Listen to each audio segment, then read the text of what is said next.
A quiet town. Plainfield, Wisconsin. A place where everyone knew each other. Doors left unlocked. Life felt safe.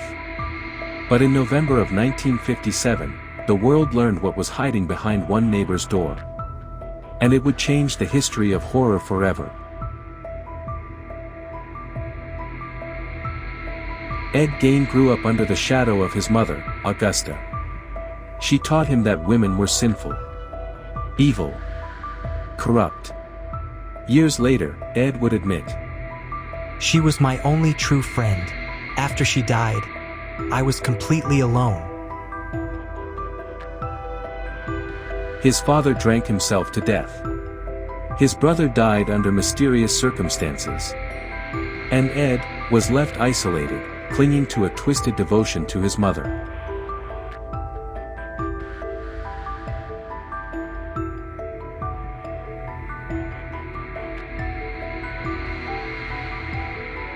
By day, Ed looked harmless.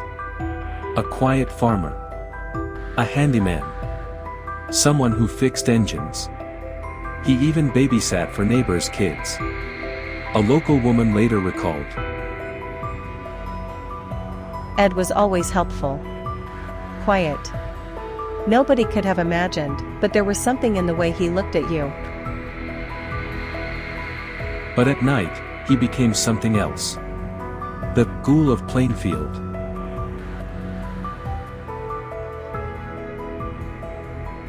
In 1957, Bernice Wardens vanished from her hardware store. Her trail led straight to Ed Gein's farmhouse. When police entered the property, they were paralyzed by what they saw. One officer later said, "It was worse than any movie scene. We couldn't believe our eyes." Another recalled, "I will never forget the smell, and what we found inside." Inside the house were masks made of human skin. Bowls carved from skulls. Furniture upholstered with human remains.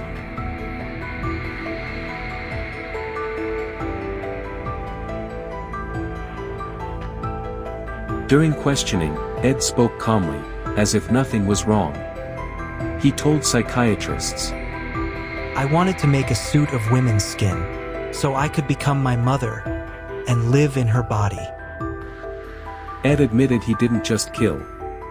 He also robbed graves, digging up corpses to bring home with him. The nation was shocked. A journalist in 1957 reported, "In small-town Plainfield, a nightmare has been uncovered that horrified America. Gein's house has become a symbol of terror."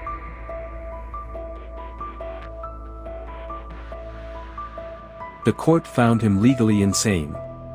Instead of prison, he spent the rest of his life in a psychiatric institution.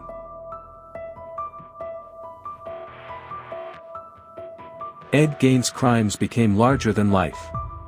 His twisted fantasies inspired Hollywood. Norman Bates in Psycho. Leatherface in the Texas Chainsaw Massacre. Buffalo Bill in The Silence of the Lambs. Ed Gein became the blueprint for the modern horror monster.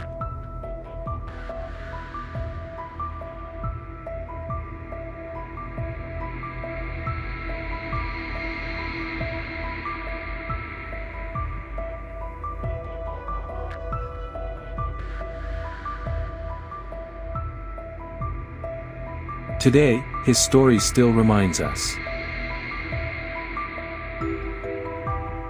The real monsters may not live in the city shadows. They might live right next door.